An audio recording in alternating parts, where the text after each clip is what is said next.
اور ایک دو برائی نہیں ہے، بہت ساری ایسی افعال ہیں کہ جو ہماری زندگی میں بالکل عام ہو گئے ہیں، اب ہم انہیں گناہ نہیں سمجھتے.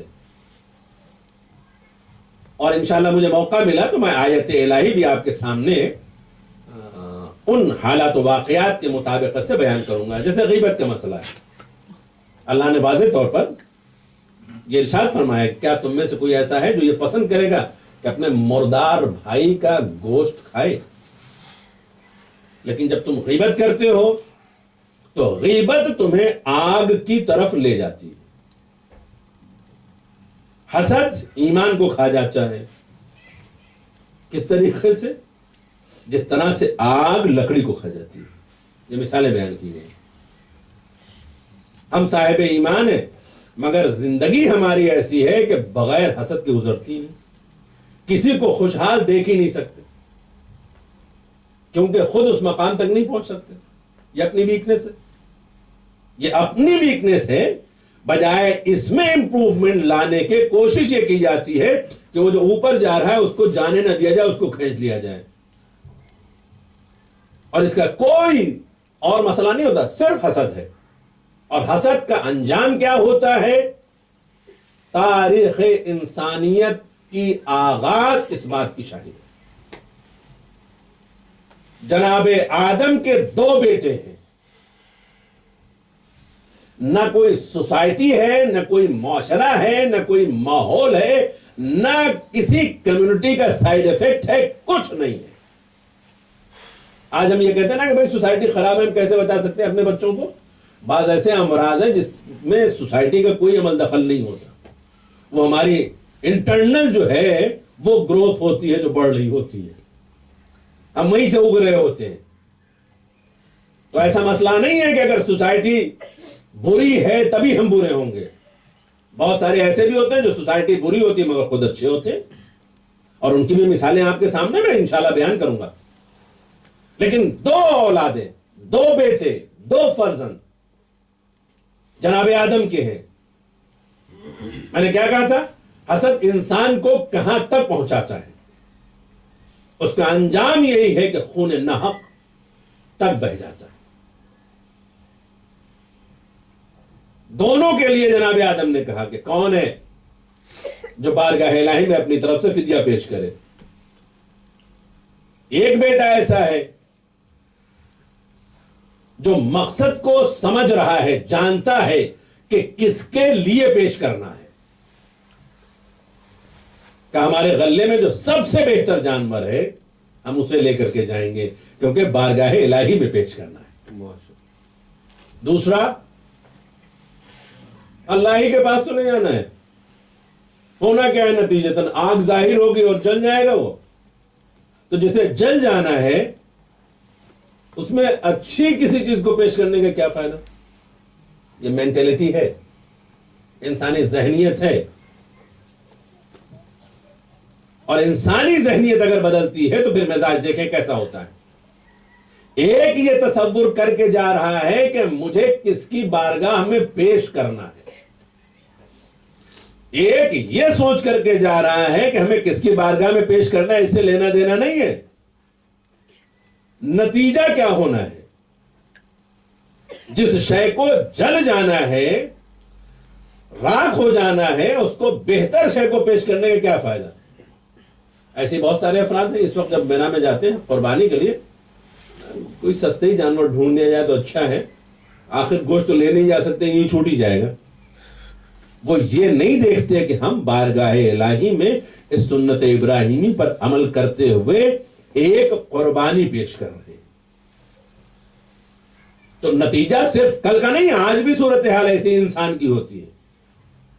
تو اب جب یہاں پر نتیجہ اپنے ذہن سے نکالا گیا کہ جل جانا مقصود ہے تو کوئی فائدہ نہیں ہے، کیا ہوا؟ ایک بیٹے کی قربانی قبول کر لی گئی، دوسرے کی نہیں قبول کی گئی. جب تیری نیت میں خلل تھا تو اللہ قبول کیوں کرے گا؟ تو نے اللہ کے لیے پیش ہی نہیں کیا تو اللہ اسے قبول کیوں کرے گا؟ اس میں غلطی بھائی کی نہیں ہے، اس میں حابیل نے کوئی جرم نہیں کیا ہے، لیکن دوسری طرف بھائی کا حسد بھائی کے دل میں یہ تصور پیدا ہونا کہ آج میرا فدیہ اگر قبول نہیں کیا گیا تو میری نسلیں بھی اگر آتی رہیں گی تب بھی یہی کہا جاتا رہے گا کہ یہ اس نسل کے لوگ ہیں کہ جن کی قربانی اللہ نے قبول نہیں کی تھی. لہذا مد مقابل جو ہے اس کا راستہ صاف کر دیا جائے. تو جو مقتول ہے اس کا کوئی جرم نہیں ہے، جبکہ سگا بھائی ہے، ایک ہی باپ کے بیٹے ہیں، کوئی اور نہیں آیا ہے. تم یہاں حسد کہاں رہ گیا؟ اور وہ بھی نبی کے بیٹے ہیں، نبی کے بیٹے ہیں. اپنے اس غلے کو آگ سے بچا کر کے اپنے آپ کو اس نے آگ میں جھونک دیا. اللہ کیا کہہ رہا ہے؟ اپنے آپ کو بھی، اپنے نفس کو بھی اور اپنے اہل و عیال کو بھی آگ سے بچاؤ. اس کا ظاہری عقیدہ اگر دیکھا جائے تو جو براہ راست اللہ اور نبی سے متصل ہو، کوئی اور تصوراتی نہیں ہے، کوئی بت پرستی یا کوئی اور کسی طریقے کا مذہبی نہیں ہے، کچھ بھی نہیں ہے. لیکن کس طرف گیا؟ کہاں پہنچا؟ اپنے بھائی کا قاتل بن گیا. تو ایک حسد، ایسے ہی امراض سینکڑوں امراض ہیں. یا میں دوسرے الفاظ میں یوں کہوں کہ عقیدے کے بعد بھی عمل ہی کی منزل میں انسان آگ کی طرف بڑھتا ہے.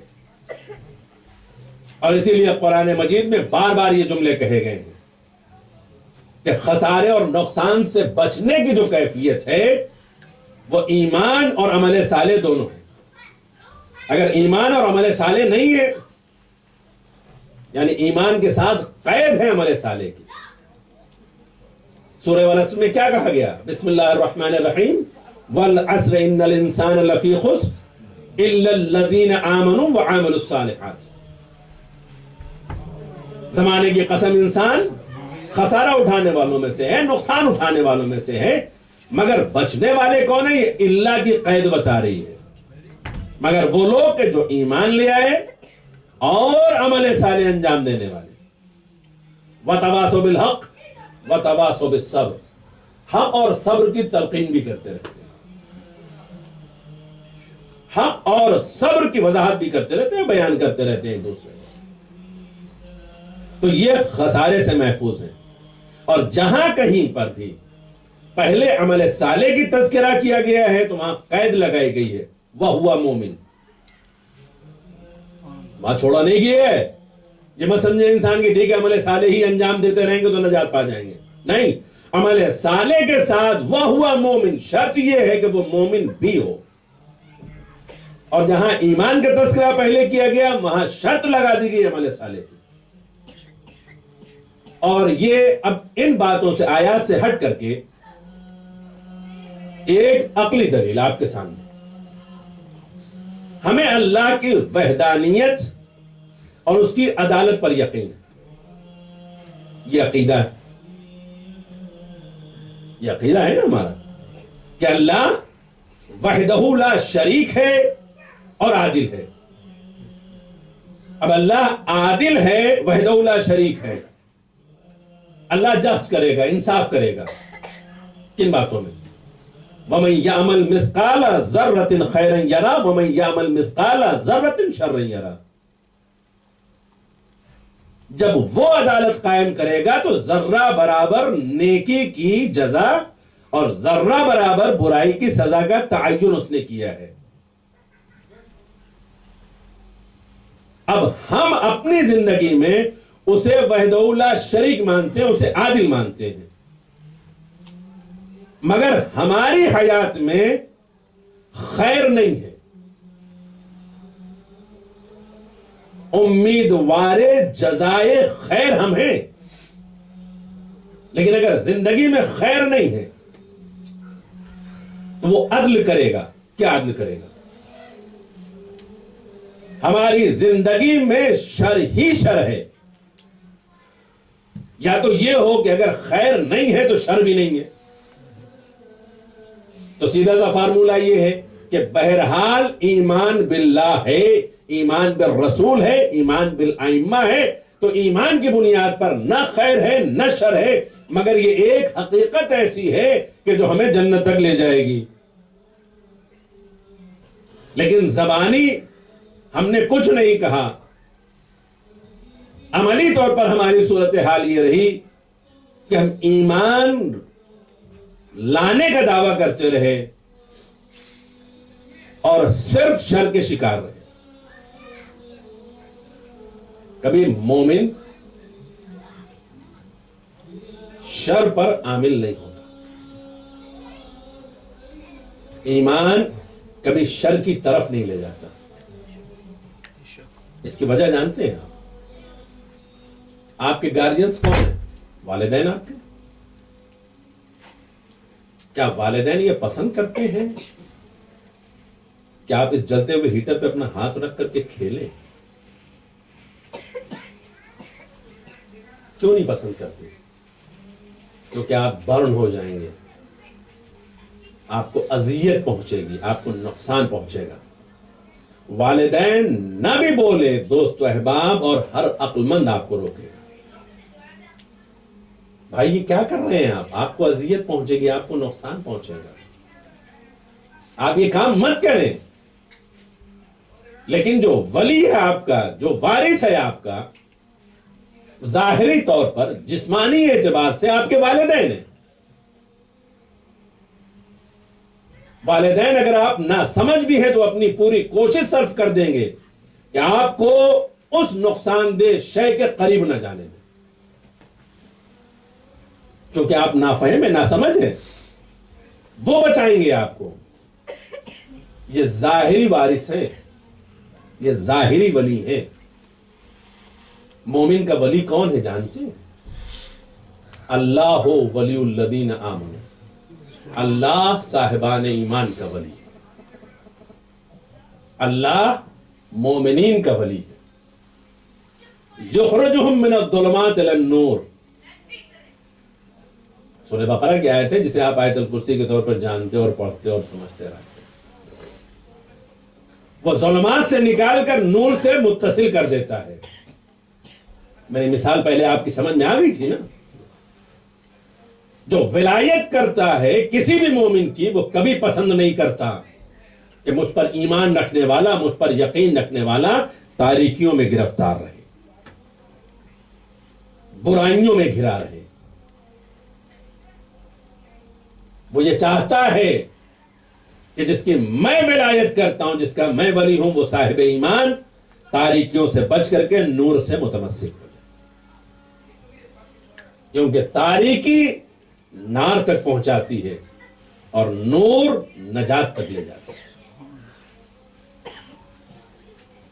تو ایمان کی بنیاد پر خدا یہ چاہتا ہے، جو ولایت کرتا ہے وہ کبھی یہ نہیں چاہتا کہ اس کا کوئی بھی بندہ نار کا شکار ہو جائے، بلکہ وہ چاہتا یہی کہ میرا ہر بندہ نجات پا جائے، اور اسی لیے تاریکیوں سے دور کرتا ہے، نور سے متمسک کرتا ہے۔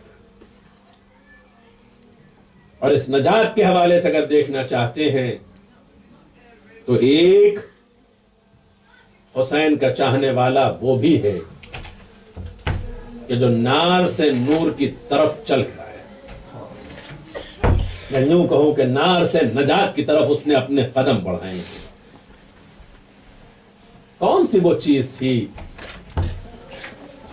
یقین وہ بھی خدا پہ رکھتا تھا، یقین وہ بھی نبی پہ رکھتا تھا، یقین وہ بھی فرزند زہرا پہ رکھتا تھا، جانتا بھی تھا، پہچانتا بھی تھا، مگر وہ کیا چیزیں تھیں کہ شب عاشور تک، بلکہ صبح عاشور تک، شب عاشور میں بیدار ہو گیا، شب عاشور تک آخری نار میں رہا،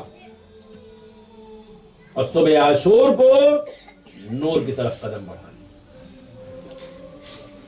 کل انشاءاللہ بیان کروں گا کہ کون سی ایسی چیز ہے ہمارے لیے کہ جو ہمیں نار کی طرف زیادہ کھینچتی ہے، اور امام سجاد نے دعا میں کیا ارشاد فرمایا ہے، کیونکہ 10 محبتیں یکجا نہیں ہو سکتی۔ اگر محبت اہل بیت ہمارے دلوں میں ہے تو اور دیگر محبتیں جو ہمیں نار کی طرف لے جاتی ہیں وہ ہمارے قریب نہیں آ سکتی۔ عزیزان محترم، یہاں پر یہ ہور ہے کہ جس نے راستہ روکا،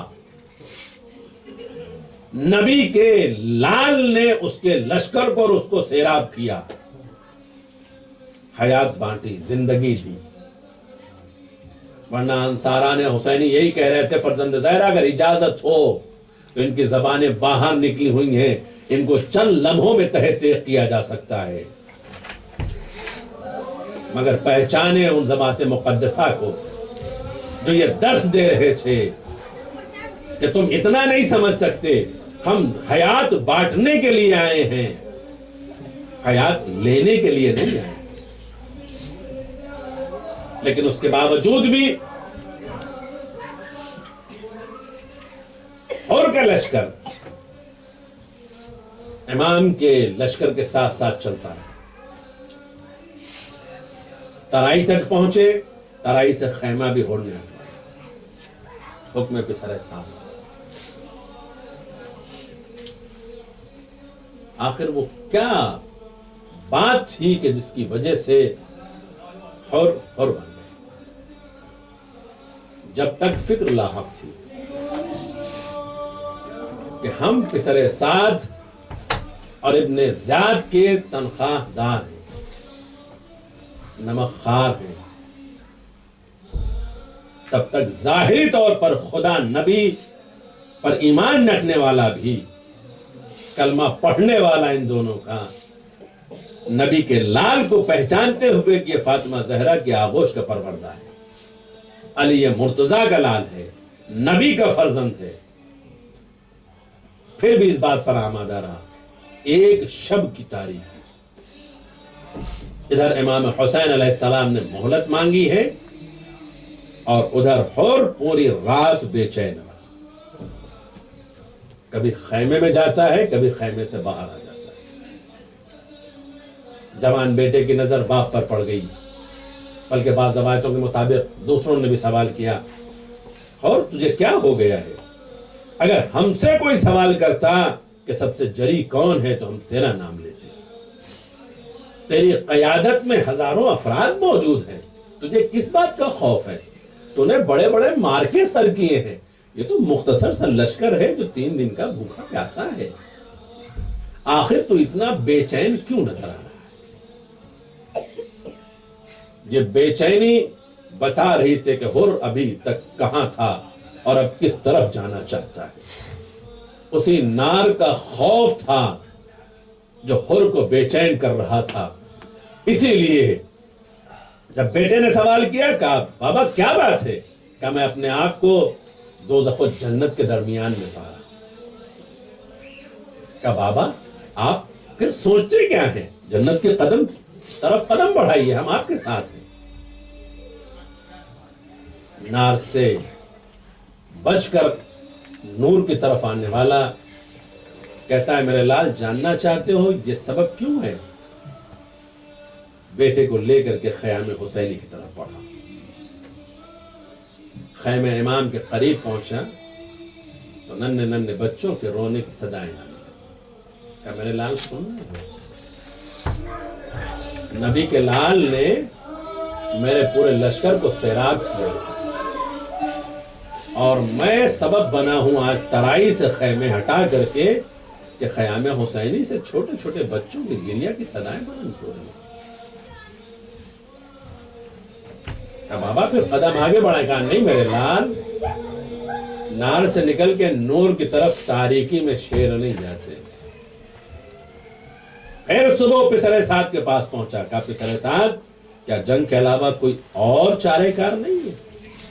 کہا نہیں، اب جنگ ہو کر رہے گی. کہا اگر جنگ ہو کر رہے گی تو میں اعلان کرتا ہوں کہ میں حسین کی طرف جاؤں. ہزاروں کی لشکر کی قیادت کو چھوڑ کر کے، پسر سعد کے مال و زر و انعامات کو پس پش ڈال کر کے، اپنے اہل و عیال کی بھی فکر اب نار کی نہیں ہے بلکہ نار سے حفاظت کی ہے اور جنت کی طرف لے جانے کی. چلا ہے اور لیکن جب نور سے متمسک ہوا تو کس طرح سے قریب پہنچنے لگا. تو کہنے لگا میرے لال میرے ہاتھوں کو گنہگاروں کی طریقے سے باندھ دو، مجھ سے بہت بڑی خطا ہوئی ہے، فرزند زہرا کے سامنے میں کس طرح سے حاضر ہوں گا، مجرم بن کر آ رہا ہے، خطاکار بن کر کے آ رہا ہے، اس احساس کے ساتھ میں آ رہا ہے کہ مجھ سے جو غلطی ہوئی ہے اگر فرزند زہرا معاف نہیں کریں گے تو جنت میرے مقدر میں نہیں ہو سکتی ہے، ہاں اگر فرزند زہرا نے میری گستاخی کو معاف کر دیا تو یقیناً میرا مقدر جنت ہے، نار سے میری حفاظت ہو جائے گی اور جنت میں ہم داخل ہو جائیں گے۔